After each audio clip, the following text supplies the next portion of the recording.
अध्यक्ष महोदय, पुणे शहराच्या बाबतीत स्वर्गीय अजितदादा पवार यांनी अखंडित विद्युत पुरवठा व्हावा यासाठी त्यावेळी नियम केले होते आणि त्याच्यासाठी काही अधिभार पण लावला होता.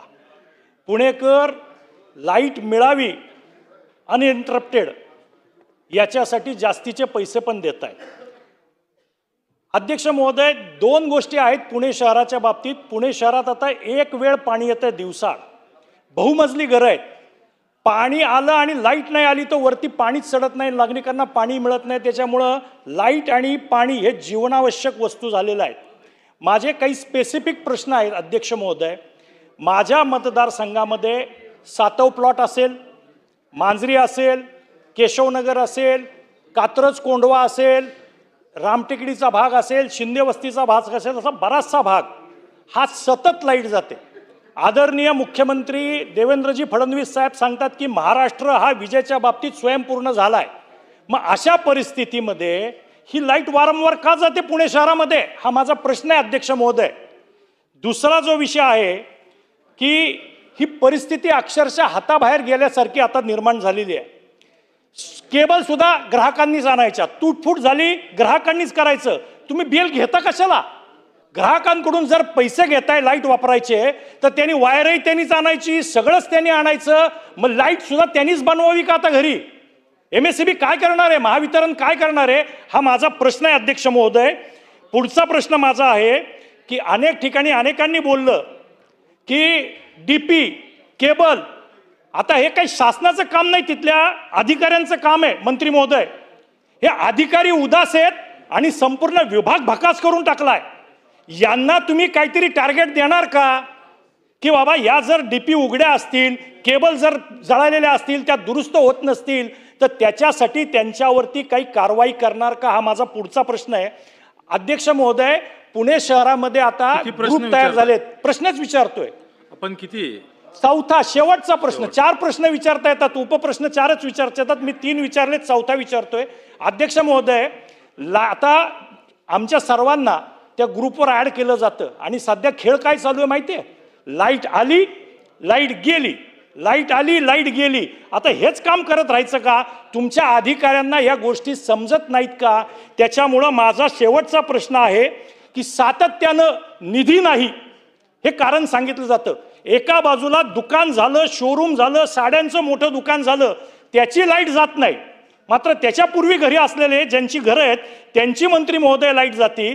त्याच्यामुळं याच्यामध्ये काय गौड बांगाले? कमर्शियल लोकांना लाईट देत आहे आणि रेसिडेन्शियलला लाईट देत नाही, तर याच्यावरती काही कारवाई करणार का? आणि निधी पुणे शहराला पुरेसा देणार का, ज्याने आम्ही जे जास्तीचे पैसे भरतोय वीज बिलाचे त्याच्यातून आम्हाला लाभ होणार का? एवढे माझे प्रश्न आहेत.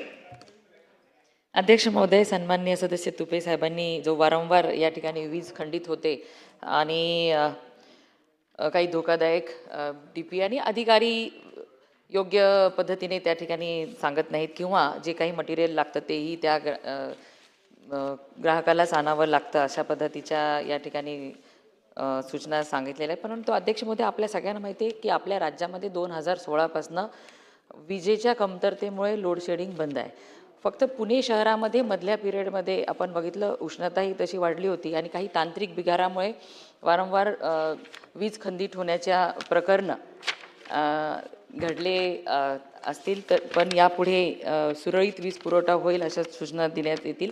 कारण की ज्या ठिकाणी बिघाड झाला तिथे लागलीच कशामुळे बिघाड झाला, काय तांत्रिक अडचण आहे का, ती त्या ठिकाणी दुरुस्त करून यापुढे अशा पद्धतीच्या घटना होणार नाही अशा सूचना दिल्या जातील. ज्या अधिकारी त्या ठिकाणी कामचुकारपणा करत असतील त्यांनासुद्धा कडक सूचना दिल्या जातील अध्यक्ष महोदय. आणि पुण्यामध्ये यापुढे आपण एक चांगला पुण्याचा पूर्णच असा डिटेल प्रोजेक्ट बनवलेला आहे, प्लॅन बनवलेला आहे की ज्याच्यामध्ये वारंवार वीज खंडित होण्याचे प्रकार होणार नाहीत. अंडरग्राऊंडचा सुद्धा आपण केबलिंगचा प्रस्ताव घेतलेला आहे, जिथे वाढीव क्षमता पाहिजे, मागणी आहे, तशा पद्धतीने सगळा प्लॅन तयार आहे. त्यामुळे येणाऱ्या दिवसांमध्ये ही अडचण आपल्याला उद्भवणार नाही.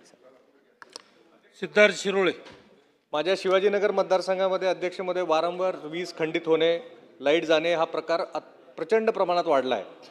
सध्या अध्यक्ष महोदय, बालेवाडी आणि बावधान मला मंत्री महोदयांना सांगायचं की बावधान आणि माळुंगे हा वेगाने वाढणारा जो भाग आहे तिथं जे NCLचं सबस्टेशन आहे तिथनं वीज पुरवठा केला जातो. हा परिसर प्रचंड वाढल्यामुळे तो त्या सबस्टेशनवर ओव्हरलोड पडत आहे आणि त्याचा फटका सगळा शिवाजीनगर भागाला बसत आहे आणि त्यामुळे वीज सारखी विस्कळीत होत आहे. ह्याचा कायम स्वरूपी तोडगा काढण्यासाठी 220/22 केवीचा बालेवाडीचा आणि 220/22 केवी बावधान हे 2 EHV सबस्टेशनला आपण मंजुरी सुद्धा दिली आहे. बालेवाडीचं जे सबस्टेशन आहे ह्याची जागा सुद्धा संपादित झाली आहे. DPR मंजूर झालाय, पण टेंडरिंग अजून सुरू झालेलं नाही किंवा टेंडरिंगची प्रक्रिया काय आहे आणि ती कधीपर्यंत संपेल हा माझा पहिला प्रश्न आहे. कारण ते मार्गी लागलं तर हा प्रश्न बऱ्यापैकी सुटेल. आणि दुसरा जो आपला बावधानचा जो सबस्टेशन आहे त्याची अजून जागा हस्तांतरित झाली नाही आहे. त्यामुळं बावधानच्या सबस्टेशनच्या जागेच्या हस्तांतरित बद्दल आता काय सध्या परिस्थिती आहे ह्याच्याबद्दल 2 प्रश्न विचारतो, ते आपण त्याच्याबद्दल खुलासा द्यावा. सन्माननीय सदस्य सिद्धार्थजी शिरोळे यांनी बानेर बालेवाडी येथील बालेवाडीचा जो 220 केवीचा अतिउच्च दाब उपकेंद्राचा प्रश्न या ठिकाणी सांगितलेला आहे अध्यक्ष महोदय. तर ह्या उपकेंद्राच्यासाठी 2025मध्ये जी जमीन आपल्याला लागते ती महापारेषणच्या ताब्यात आली आहे आणि याचा सुधारित DPR आपण आता ह्या 22 जून 2026ला मंजूर केलेला आहे आणि लवकरच त्याचा निविदा काढून हे काम लवकरच पूर्ण करण्यात येईल. आणि त्याचबरोबर बावधान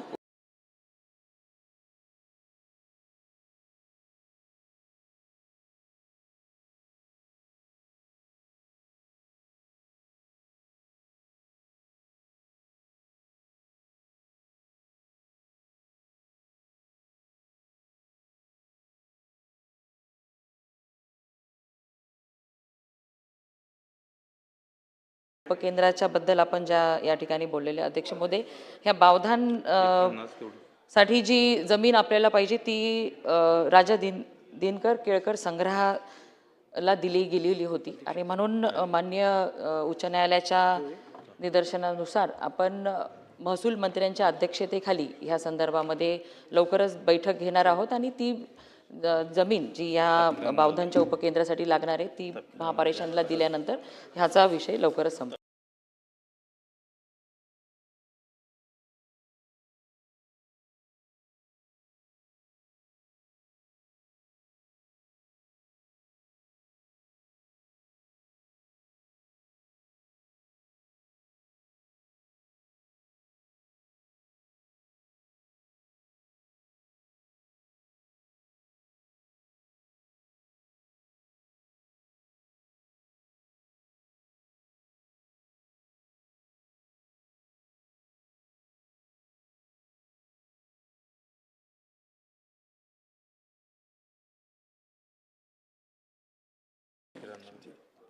भीमराव तापकीर.